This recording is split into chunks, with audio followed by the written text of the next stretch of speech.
আজকে মিশন সদস্য মোহাম্মদ খায়রুল ইসলাম।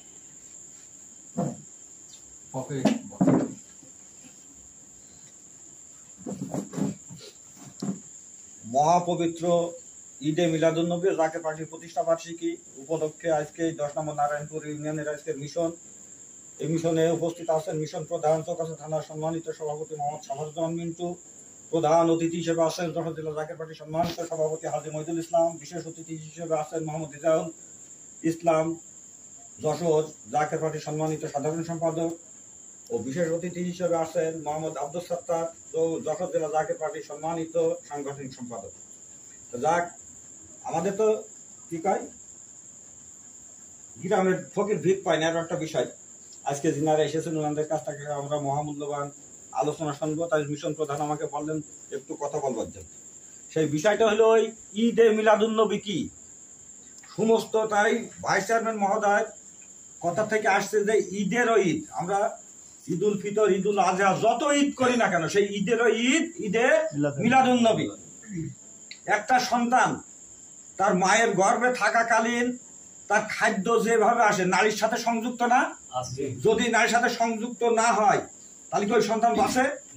তদ্রূপ ঈদে মিলাদুন্নবী আর জাকের পার্টি একই সুতোই গাঁথা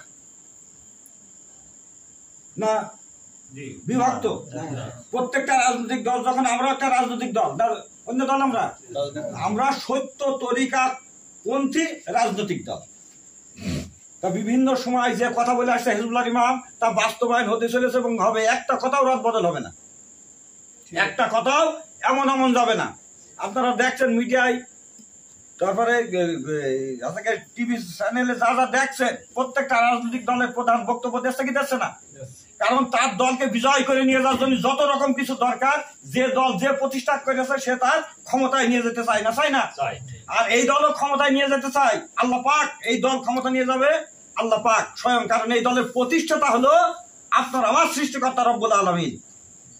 ইনারা এসেছেন তার বাহক হয়ে, মিশন হয়ে, দাওয়াত নিয়ে। তাই আমার জিন্দাবাদ বলছেন যে বাবা, আমার সে আলেম উলামাই বাংলার জমিনে অনেক আছে, তাদের কাছে আমি কিছুই না, কিন্তু আল্লাহ পাক আমাকে যে নিয়ামত দিয়েছে পৃথিবীতে আর কোথাও নাই। সেই দাওয়াত, এই জাকের পার্টির দাওয়াত, আল্লাহর প্রদত্ত পার্টি, হিজবুল্লাহর পার্টি, হিজবুল্লাহর ইমাম যেভাবে পরিচালনা করবেন, আল্লাহ পাক ওনাকে যেভাবে পরিচালিত করতে বলবেন উনি সেইভাবে পরিচালনা করবেন, না করবেন না? উনি আমাদের বলে খেদমত ধার্য করেন সেটাও আল্লাহ পাকের হুকুম মোতাবেক।